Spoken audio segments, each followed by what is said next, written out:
Olha, a gente vai bater um papo agora sobre atendimento especializado da Secretaria Municipal de Educação daqui de Teresina. Podem entrar, professora Tayane Freitas e Yarla Daniele. Vamos falar sobre AEE. Tudo bem? Prazer. Prazer é todo meu, professora Tayane, professora Yarla. Misturei os nomes, professora Yarla. Gente, vamos falar primeiro sejam bem-vindas, né? Obrigada. Algumas vezes eu recebi alguns convidados aqui e eles sempre reclamam, né?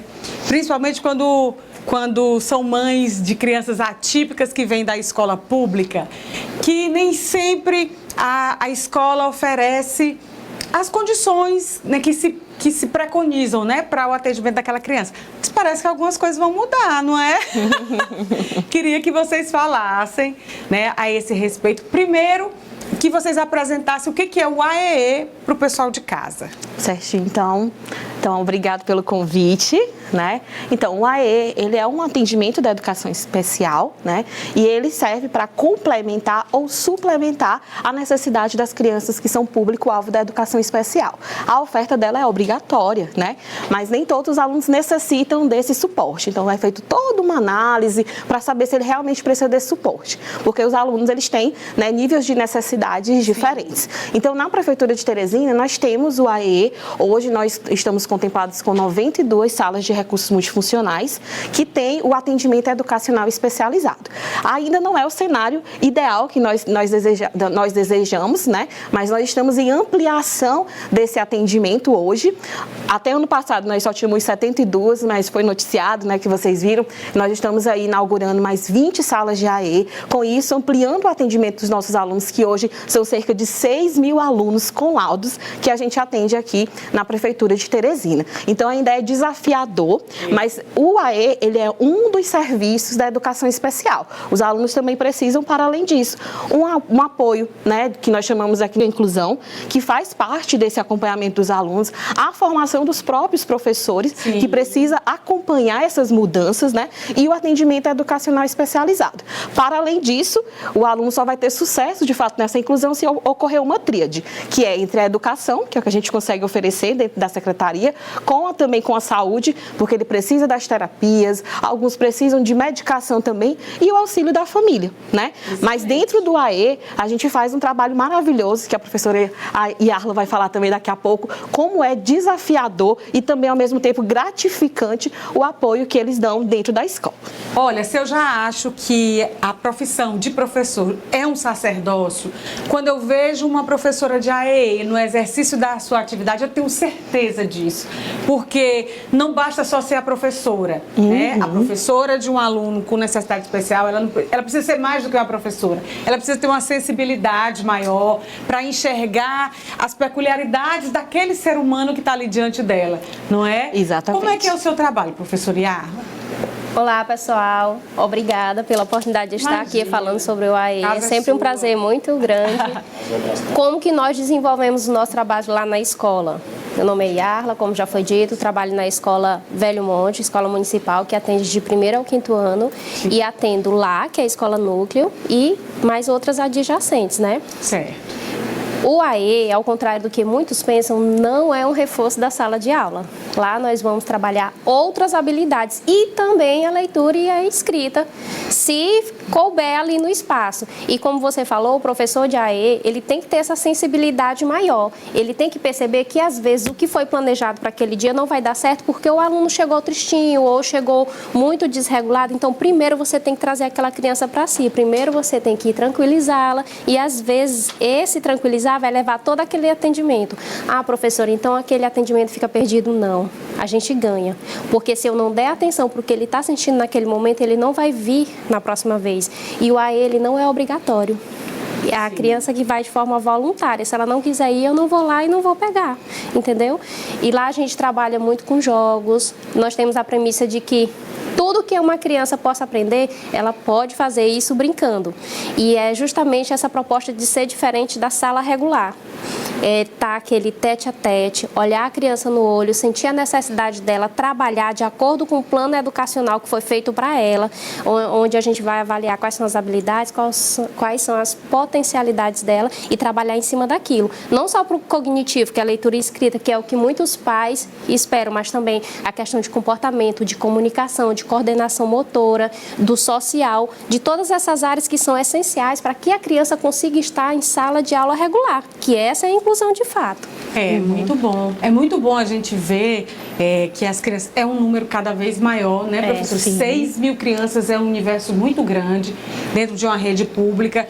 Eu sei que é desafiador, mas também sei que é fundamental, né, que existam esses espaços de desenvolvimento dessas crianças. Nessas salas que estão sendo implantadas agora, o que tem nessa sala? Como é que elas são? Que recursos estão disponíveis nesses espaços? Então, os recursos, né, eles são comprados, os gestores, eles recebem recurso federal para poder implementar essas salas aqui, e ela precisa de algumas condições. Para esse recurso chegar, a gente precisa ter o espaço na escola, precisa ter professores especialistas e precisa ter o quantitativo mínimo de alunos para estar naquela região, né? A gente vai implementar essas 20, mas a gente já recebeu mais recursos para outras salas. A gente tem comemorado bastante, né, essas salas que a gente vai inaugurar, porque a gente sabe que a gente vai conseguir atender um público maior. E dentro dessas salas, como a professora Yarla já falou, nós temos muitos jogos, nós temos muitos materiais para os alunos desenvolver habilidades pré-acadêmicas, para que dentro da sala de aula ele tenha autonomia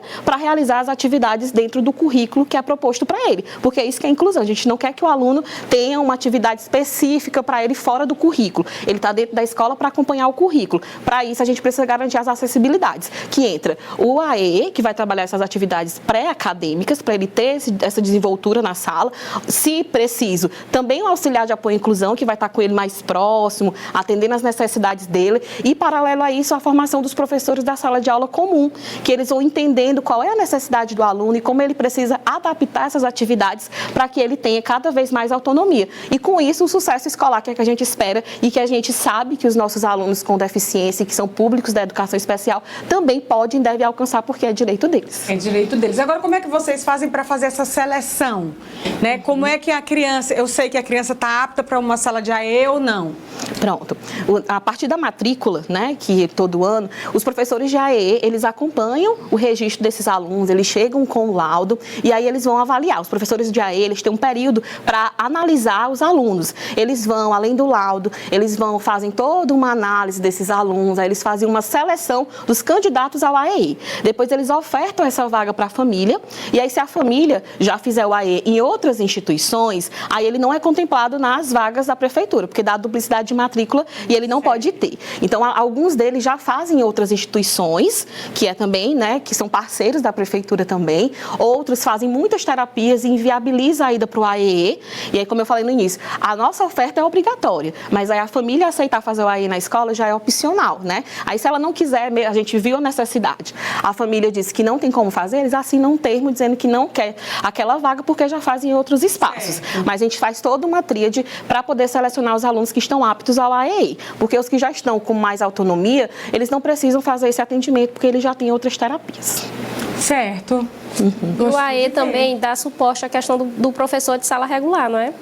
Da questão das tarefas adaptadas, mostra como é que pode ser feito, ou às vezes o professor precisa de um recurso para trabalhar frações, por exemplo, de uma maneira em que a criança pública do AE entenda. E aí a gente pode, em conjunto, elaborar um recurso que não só essa criança vai usufruir, bem como toda a sala, né? Porque geralmente é algo muito lúdico e eles gostam bastante. Então a gente tem essa relação com o professor de sala de aula. Lá na nossa escola nós costumávamos fazer também a cada 2 meses formações para que os professores entendessem as terminologias, né? Explicar o que é um TEA, o que é um TDAH, dicas práticas de sala de aula do que eles poderiam fazer.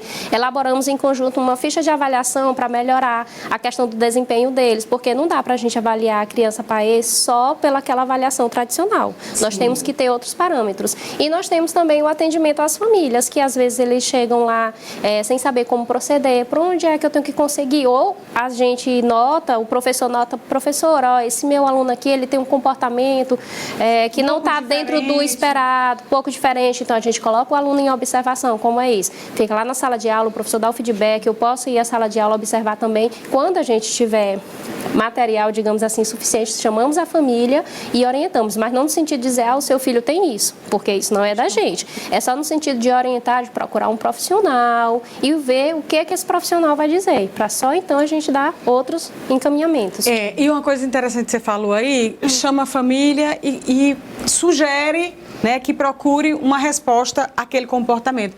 Existem famílias que se chateiam, né?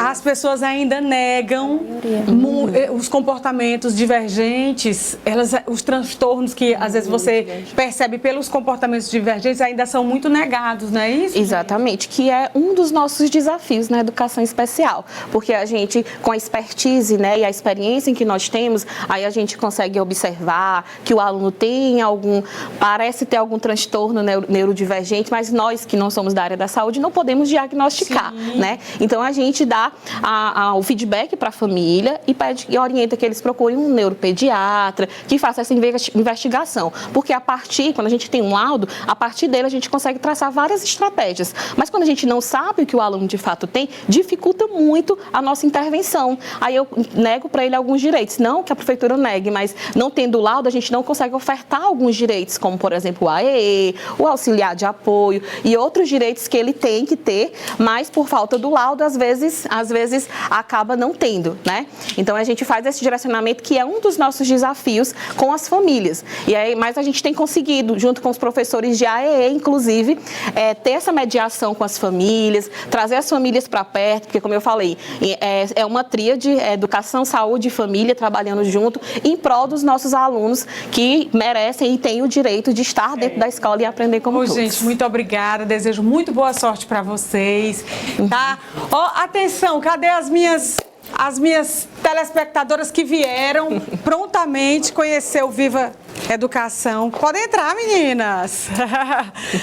Gente, fico feliz por vocês estarem aqui. As estudantes da Universidade Federal do Piauí, do curso de Letras, não é isso? Letras em inglês, que vieram assistir ao Viva Educação. E aí, o que vocês acharam do programa? Tô amando. Eu achei muito importante, né?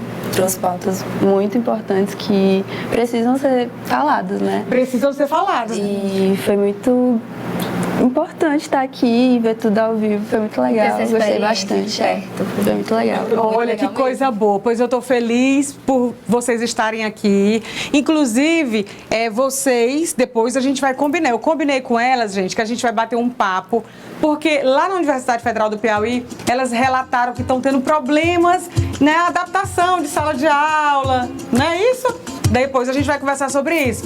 O Viva Educação de hoje fica por aqui. Semana que vem a gente volta com muito mais, tá bom? Até lá. Tchau, tchau pra vocês.